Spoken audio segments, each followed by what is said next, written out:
Okay, today we are taking a look at the very iconic SE6, and will it work for you?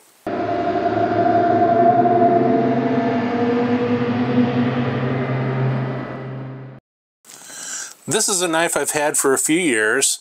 I really love this knife. This is probably, to this point, my favorite survival knife. We're going to take a look at the specs, and I'm going to take this outside and see what it will do. This knife has been out for a while. I believe they launched this February of 2011, and it's really gained quite a reputation ever since then. The specs on this, I know that the blade is 3/16 inch wide, and the blade is 6.5 inches.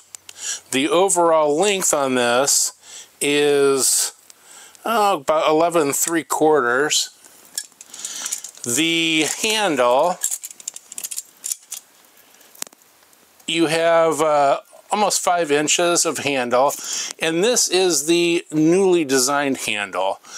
This is a lot more contoured. I'm not familiar with the original handle, but I hear that this is a huge improvement. This is a beautiful brown micarta. You have, at the widest point, it's a little less than an inch. And the widest point here, you're at about a little over 1.25 inches. It's a very comfortable handle. I love this because of the jimping and this choil here. You can really get up on it.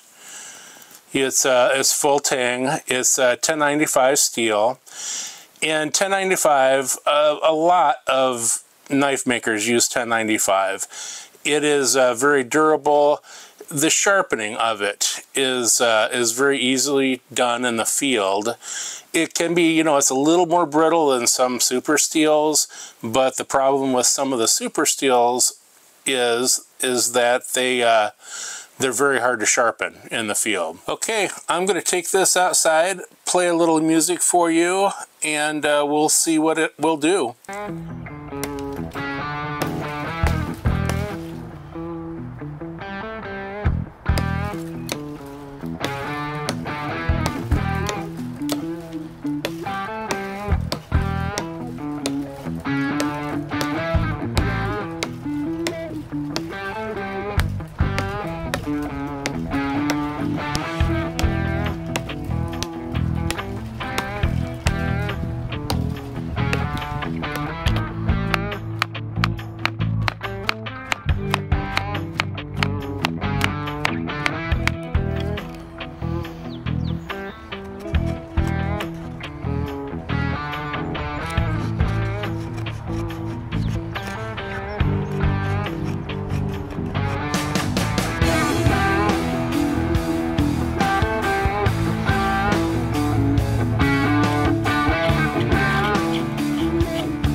Okay, as you just saw, it does really well outdoors. It'll do just about any type of cutting task that you need. You're not going to be chopping down, large trees or even medium-sized trees. It's an okay chopper. This is a mid-weight knife. You want something a little heavier, beefier for doing a lot of chopping, but as you saw, this will baton. You can do fire sticks. You can definitely pound on this. Being 1095, though, every company, they have to put some sort of coating on this or it's going to rust. And the negative side of that is you're not going to be able to use a ferrocerium rod without taking, you know, some coating off. You can, in a pinch, you can use the very back end of the blade. It will dull it, but if, you know, you saw the chopping that I just did and all the working with the wood, this still has a scary sharp edge on it. So that's one really nice thing about the 1095. I really like this knife. If you had only one knife to take, you know, with you, throw in a bug out bag, you would be very, very happy with this. This would do a lot. What it's not perfect at is piercing. This is not a stabbing knife. You can see this has a you know, it's a really nice, it's a clip point, comes way up here. Your edge is not in line, so it's not a thrusting knife. It'll definitely leave a mark if you know, had to use this in a defense situation, but there's much better blades to use out there for defense, fighting knives, you know, combat, tactical. But this is a very well-rounded knife. So if you're just getting into knives and you're looking at survival knives, really consider this. This would be my top pick for you, really. The price on this is around $160, $165. We're going to talk about the sheath here in a second. I'm going to post links to this and the other sheath that I have for this down below. So it helps. It keeps the channel growing and I can get more gear, and I appreciate you doing that. Okay, now we're going to talk about the sheath that comes with it. It's a real nice, you know, Kydex type sheath. It is completely ambidextrous, which I really like. You can flip that around. You can use this clip. It's like a spring clip.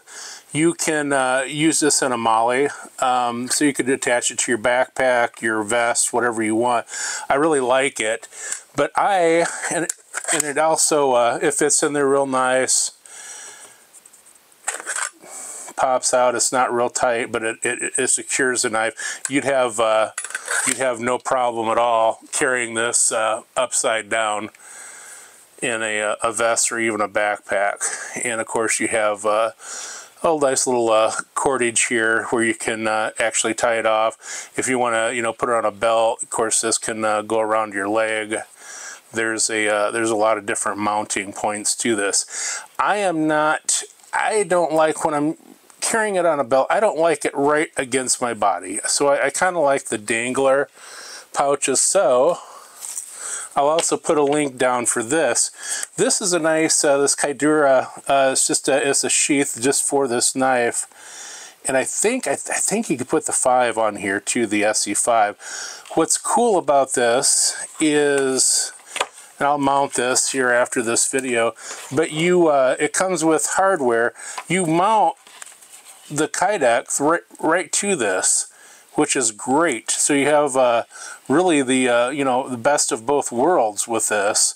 You have the durability of this, and you have the flexibility of the you know, putting this on and just having it kind of dangle off of you a little bit. And I really like that concept. So I forget what I paid for this. I think it's under $50. So again, I'll have this in the link below. But it's a really good combination, and of course this whole thing is you know, has the Amali attachment on there too. So vest, backpack. It's a really nice nice setup once you have that. Now, to compare this knife with a couple others, again, this is a really good survival knife that does a lot of things, but there's other knives that will probably maybe excel a little bit more, and And I need to go back too. I don't think I talked about the grind on this. The reason that this works so well on wood is this is a full flat grind. So it comes up here to a nice, you have a nice 90-degree spine, and then it just tapers down right into the blade. So it's definitely a slicer. You know, it'll cut right into wood. So, you know, for fire starting, things like that. And again, I just, one of my things is I love choils. The finger choils right up here with the jimping, it's not really aggressive. It's aggressive enough to hold your hand to it, but it's not enough to where it's going to fatigue, you know, for using it for quite a while. And then also you have a nice landing spot for your finger right there also. So it's, you know, again, when I was chopping with it, it wasn't slipping out of my hand at all. You can, of course, put a paracord through here, wrap that around, and actually it'll do even a better job. But for a, you know, for bushcraft, it'll work. It'll work real good, I think. But then again, you know, like this Ontario, the Blackbird, I think this would be a little bit better bushcraft knife, just because, you know, it's stainless, first of all, and it even has a, you know, again, the grind is a little thinner. It's also flat, completely flat. You have more of a almost like a spear point here, and this of course you can use your rods with this. So that's a nice thing. You know, knives are like golf clubs. One will do a great job on one thing, but not so great on the other. So you just have to, you know, play around with things. But again, this is a great overall knife. Now for choppers, here's this obnoxious thing, which I love this. This is the Tops Skull Crusher Extreme. Now this is just a monster. 1/4-inch steel. We'll be doing a video on this coming up. This will chop all day. You know, if you're gonna break wood down, make fire sticks, this will excel. Again, it's not a piercing knife for sure. It's just bash that wood and break it apart.